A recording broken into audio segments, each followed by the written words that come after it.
Mapokezi ya Mfalme Charles kutoka Uingereza kwenda nchini Marekani yamefanyika kwa hadhi ya kifalme, akipokelewa na Rais Donald Trump wa Marekani na baadaye kumkaribisha katika maeneo mbalimbali ambayo wamezuru katika siku ya kwanza ya ziara yake. Ifahamike ya kwamba mfalme huyo atakuwa na ziara ya siku 4 nchini Marekani. Sasa hii ni video kama ambavyo unaitazama alivyokuwa akiwasili uwanja wa ndege hapo Marekani, na baadaye akawa amechukuliwa kupelekwa moja kwa moja ikulu ya White House kwa ajili ya kwenda kukutana na Rais Donald Trump pamoja na mkewe Melania Trump, ambaye pia waliambatana pamoja na mke wake ambaye pia alikuwepo kwa ajili ya kumpokea First Lady wa Uingereza, mke wa Mfalme Charles. Haya ni mapokezi namna ambavyo yamefanyika. Tukio ambalo limeonekana la kitofauti ambalo limevutia ama linaweza likawa na maswali mbalimbali ni namna ambavyo pia amepokelewa, lakini kubwa zaidi kazi ya kwanza ambao wameifanya baada ya kuwa amefika, alivyompokea Trump. Baadaye wakakutana na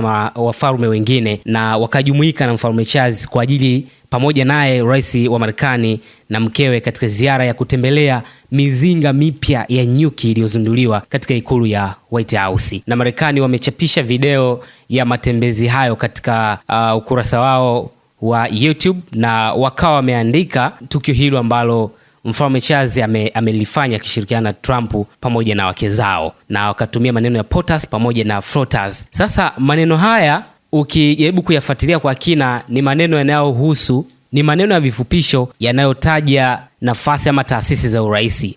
POTUS ina maana ya President of the United States. Alafu FLOTUS ina maana ya mke ama mama wa taifa, yani yule First Lady. Kwa hii inatafsiriwa kama ni First Lady of the United States. Kwa hiyo wao chapisho ambalo walikuwa wameliandika Marekani, Their Majesties join POTUS and FLOTUS. Sasa kwamba wale wafalme wengine wameungana na rais wa Marekani pamoja na mke wake, kwa maana First Lady, katika hilo tukio la uzinduzi wa mizinga mipya ya nyuki katika eneo la White House. Sasa Majesty manake ni wale wafalme, ambapo Mfalme Charles alikutana na Majesties, wafalme wengine ambao walikuwepo hapo Marekani kuzuru katika maeneo hayo. Ziara hii inatajwa kuwa ni ziara kubwa, lakini wakati huo pia inalenga zaidi kuimarisha mahusiano ambayo kwa hivi karibuni yalionekana kulega ama kuyumba baina ya Marekani na Uingereza. Hii ilichagizwa zaidi na msukumo wa NATO ambao umerudi nyuma ama